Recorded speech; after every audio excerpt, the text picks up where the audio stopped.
पाठ 15 विराम चिन्ह पंक्चुएशन। जब हम भाषा बोलते या लिखते हैं तो हम कई जगहों पर थोड़ा रुकते हैं। यतिन, तुम कल क्यों नहीं आए? मैडम, मेरी मम्मी बीमार थीं। उनकी मदद के लिए घर पर ही था। इस बातचीत में कई जगहों पर रुका गया है, यानी विराम लिया गया है। इस विराम को दिखाने के लिए कुछ चिन्ह लगाए गए हैं। इनसे वाक्य का सही अर्थ जानने में मदद मिलती है। लिखित भाषा में रुकने या विराम को दर्शाने के लिए लगाए जाने वाले चिन्ह विराम चिन्ह कहलाते हैं। विराम चिन्हों का वाक्य में सही जगह पर प्रयोग करना आवश्यक है, वरना वाक्यों के अर्थ बदल सकते हैं। जैसे उठो मत बैठो, बैठने के लिए कहा जा रहा है।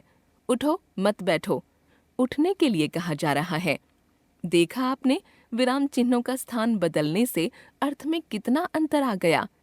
अब कुछ विराम चिन्हों के बारे में जानते हैं। पूर्ण विराम चिन्ह वाक्य के समाप्त होने पर लगाया जाता है। मैं खेल रहा हूँ, वह खाना खा रहा है, तुम यहाँ आओ।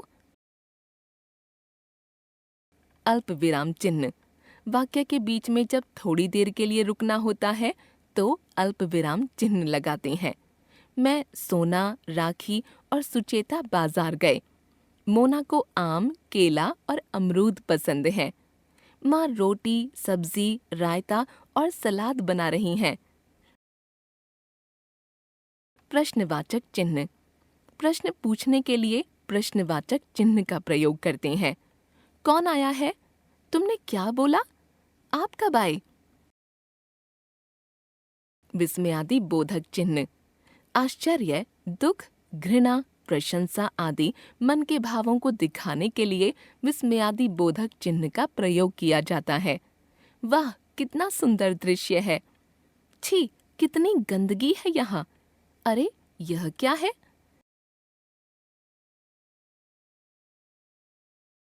हम जान गए।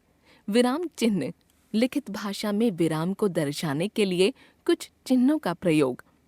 पूर्ण विराम वाक्य की समाप्ति पर।